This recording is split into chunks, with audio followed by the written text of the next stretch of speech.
Hello, my name's John and welcome to this, the fifth, who'd have thought it, the fifth painting tutorial from A Coat of Armies, for focusing on Warlord Games Black Powder Epic Scale Napoleonics. For this one, as you can see, I'm focusing on the British Line Infantry and showing you the flags and basing. So it's all done in one. This particular one is my 4th Battalion of the KGL, and hope you like. Come along for the ride.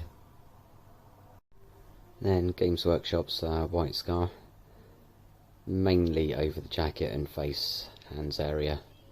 No real point bothering with the trousers, shakos, bayonets and things.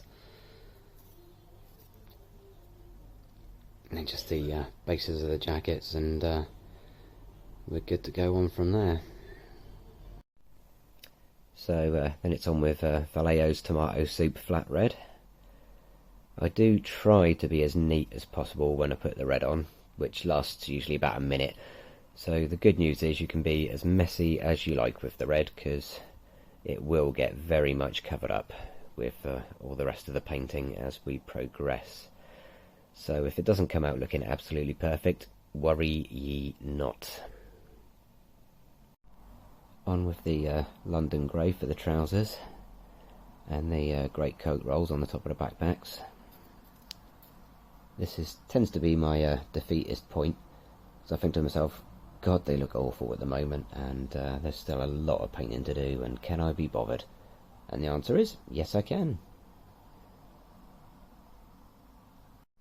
So on with Games Workshop's Kislev Flash. I like it as a flesh tone, I think it works well. However, I don't know if everybody else is, but mine is a bit wishy-washy, so it is worth checking from several angles to make sure you got the coverage right.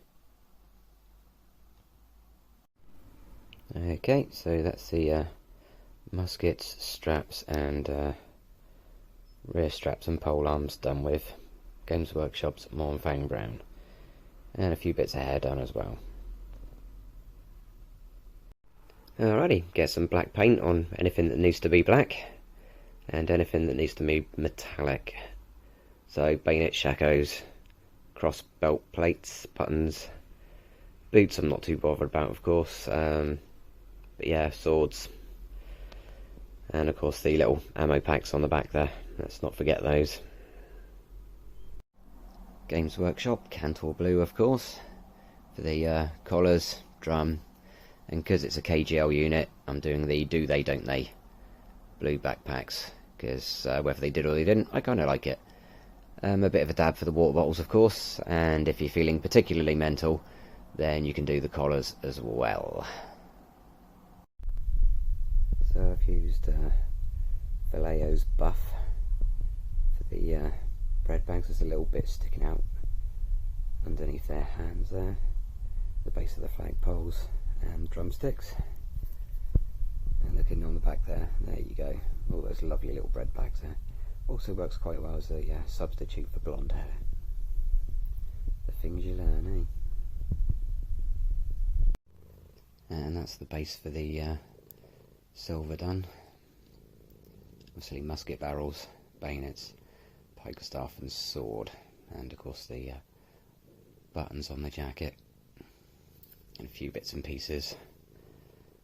I think I did, yeah, the officer's bits on his scabbard there. And then one of the bits I hate doing, the grey base for the backpack straps, cross belts, shako cords and plumes on the shakos. So depressing to just know I've got to do the whole lot all over again, but in white. Okay, so I've tidied up a few mistakes, of course, that I didn't make because I don't make mistakes. Given the sashes a bit of a scarlet overdue, and we should be ready to give them a nice Agrax Earthshade wash. Okay, so that's the ink wash on. I don't tend to go any higher than the faces because there's no point doing the shakos and no point doing the boots, so just a liberal coating over the body and faces, And again on the back, no point going any higher than the top of the hairline, so there we go. Just leave that to dry for a bit. So that's Vallejo's off-white for the straps, facings, shako cord, plumes and the little cuff marks. And the lace on the drummer there. And of course, everybody's favourite horrible backpack stripes.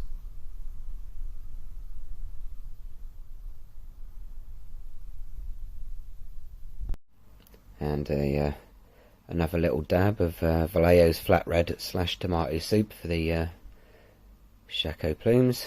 And we are very nearly there.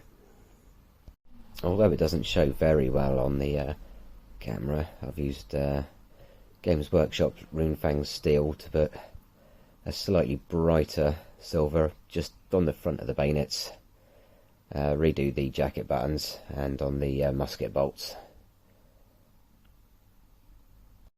And last but not least, Vallejo's brass for the shako plates, crossbelt clasps, bottom of the scabbards and tops of the flagpoles. I'm sure there is a word for those things, but it currently escapes me.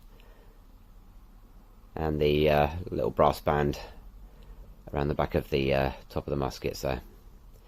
So these guys are done, so onto the basing and the flags.